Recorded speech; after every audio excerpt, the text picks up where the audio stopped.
મારું પ્રિડિક્શન 99.99% સાચું હોય છે. તમારું કેવું છે તમે જ મને કહેજો.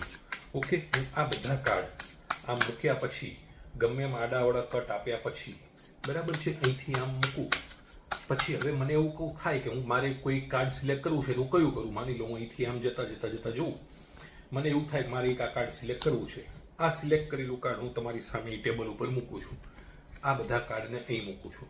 હવે અચ્છા, કોઈ ફિંગર કટ, નાની ટચલી આંગળી વચ્ચે રાખી આ તેવું કશું જ નથી, તમે જોઈ શકો છો, બરાબર છે. હવે આ કાર્ડને હું માની લો અહીંથી થોડાક કટ કરું છું, જોયા વગર જ કટ કરું છું, એને ઊંધા મૂકું છું.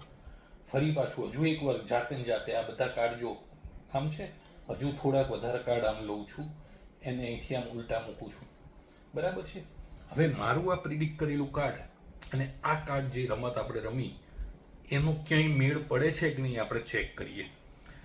હું તમને એવું કહું કે આ જે ઉપરના શરૂઆતના કાર્ડ સીધા છે ને, આપણે રેન્ડમલી કટ આપ્યો હતો, હવે જે પહેલું જ ઊંધું કાર્ડ આવે, કયું આવ્યું અહીંયા, આ ઊંધું કાર્ડ જે પહેલું આવ્યું ને, એ કાર્ડ અને આ કાર્ડ બંને મેચ થશે.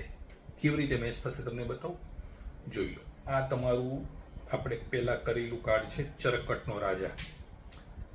રાજા કેટલા 4 હોય ને બાજીમાં, 2 કાળા કલરવાળા એટલે કે ફલ્લી અને કાળી, અને 2 લાલ કલરવાળા એટલે કે ચરકટ અને લાલ, બરાબર છે. આ ચરકટ છે એટલે લાલ કલરવાળો, તો બીજો પણ મેં પ્રિડિક્ટ કરેલો લાલ કલરનો જ રાજા છે. આ મારું પ્રિડિક્શન 99.99% સાચું હોય છે. તમારું પણ આટલું જ સરસ છે પ્રિડિક્શન. તમે આ રીલ એકવાર સેવ કરી લો, પછી મારી મેં જે કર્યું છે એક્ઝેક્ટ તમે એવું જોઈને એકવાર ટ્રાય કરો, કોપી કરો. ના થાય તો હું તમને બતાવીશ, તમને ખબર જ છે હું દરેક રીલમાં બતાવું છું ધીમે ધીમે કરીને. તમે એકવાર ટ્રાય કરો, થઈ જશે, મજા આવશે.